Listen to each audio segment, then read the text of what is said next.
Welcome to Flawless Shoe Reviews. These are two of the most popular neutral shoes on the market, the Hoka Clifton 10 and the Brooks Go 17. I'm going to break down their features, whether you want to use them as a lifestyle shoe or for running, so that you know which one is best for you. When we look at the midsole on the Clifton 10, we've got an update in terms of the amount of cushioning underfoot, with 42 mils in the rear foot, 34 in the forefoot, with an 8 mil drop. So it's the highest drop that we've seen in the Clifton series, and definitely the most amount of padding that you feel underfoot.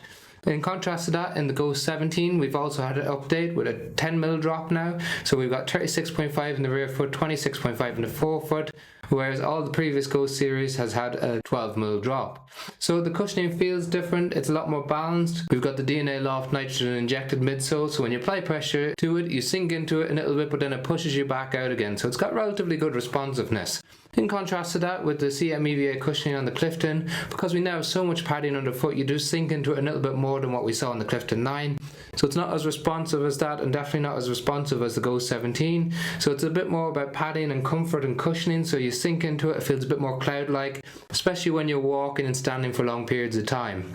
Then if we think about how it feels in terms of geometry, we've got a little bit more of an aggressive forefoot rocker on the Clifton 10, and combined with a stiffer forefoot as well. So it's much harder to bend and gives a lot more protection to those of you who have sensitivity under the ball of the foot or on the big toe joint. We still have relative stiffness in the Go 17, but just not as much as what we see in the Clifton 10. When it comes to on top of the shoe, we have a slightly more narrow shoe on the Go 17, so still plenty of space in there for a normal fit, but it comes in a wide and extra wide version as well, and it's true to size and length. In contrast, in the Clifton 10, they've widened the toe box, so we've got a lot more space in there, so a lot wider than what we saw in the Clifton 9, and definitely wider than the Go 16 and 17. So it's a slightly wider toe box, comes in a wide version as well, and it's a true to size and length.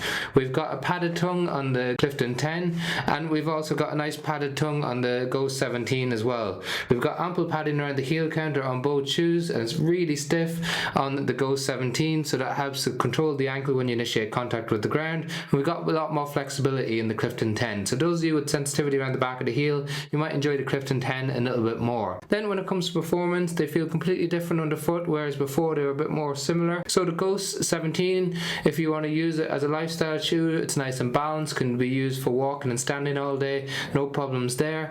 However, when it comes to running, it's a lot more responsive than what we see in the Clifton 10, so it pushes you back out again a lot quicker. It can be used for easy runs, longer runs. It can be used for some early stage up-tempo workouts, but you might find it a little bit too heavy for those faster workouts, coming in around 286 grams for a size 9 men's US.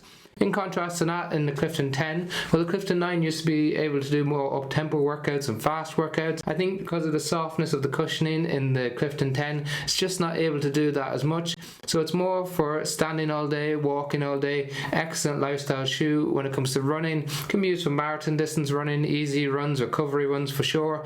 But because of its weight, coming in around 278 grams for a size 9 men's US, and the softness of the cushioning, it's just not as good of a workhorse for those faster workouts compared to what we saw in the Clifton 9. So overall, we've got two contrasting shoes. We've got a slightly higher drop, 2 mils more of 10 mils in the Go 17, a bit more balanced cushioning, not as wide in the toe box, but comes in a wide and extra wide version.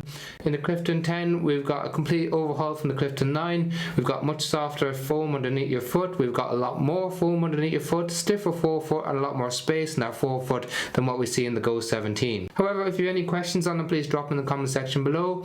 If you want to check out more reviews, like and share and subscribing makes a big difference to our channel. We've got links to the shoes in the description below if you want to check out the latest price on Amazon. Otherwise, thank you very much for watching.